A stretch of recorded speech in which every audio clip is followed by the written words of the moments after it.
तीसरा, आप थर थर कांप रहे हैं क्योंकि आप जानते हैं ईडी यानी कि प्रवर्तन निर्देशालय ने आम आदमी पार्टी के संयोजक और दिल्ली के मुख्यमंत्री से पूछताछ के लिए उन्हें समन भेजा था, लेकिन ये तीसरी दफा है जब सीएम केजरीवाल प्रवर्तन निर्देशालय की पूछताछ में शामिल नहीं हुए, जिसके बाद राजधानी दिल्ली में सियासी पारा हाई है। एक और जहां इस मामले के बाद भारतीय जनता पार्टी सीएम केजरीवाल को घेर रही है, तो वहीं आम आदमी पार्टी का कहना है कि चुनाव से पहले ईडी सीएम केजरीवाल को गिरफ्तार करना चाहती है और उन्हें चुनाव प्रचार से रोकना चाहती है। लगातार तीसरी बार ईडी की पूछताछ में उपस्थित नहीं होने पर भारतीय जनता पार्टी ने आम आदमी पार्टी और अरविंद केजरीवाल पर निशाना साधा। आज बीजेपी की ओर से प्रेस कॉन्फ्रेंस की गई, जिसमें बीजेपी ने आम आदमी पार्टी और अरविंद केजरीवाल पर निशाना साधा।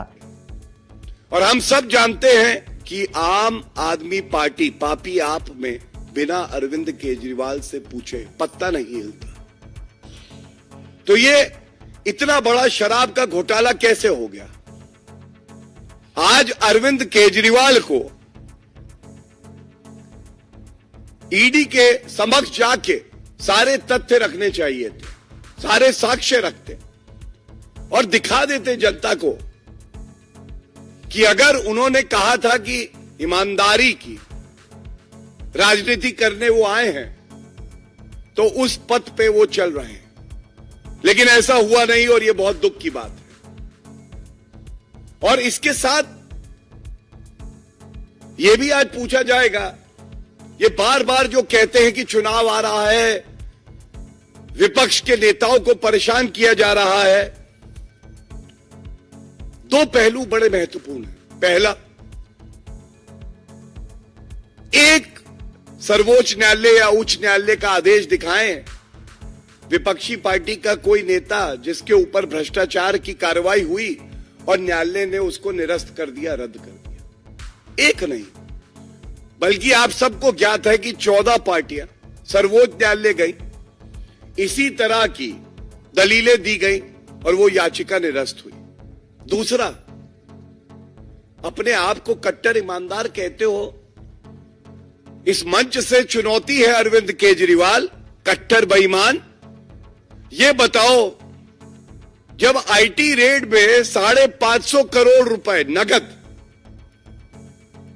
झारखंड में, उड़ीसा में रेड हो रही थी, पकड़ा गया, तो आपके मुख से एक शब्द नहीं निकला।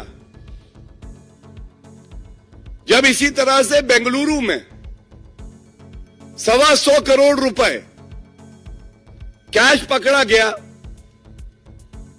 तो चाहे अरविंद केजरीवाल हो, चाहे इंडी अलायंस के सारे भ्रष्टाचारी नेता हो, इनके मुख से एक शब्द नहीं निकला।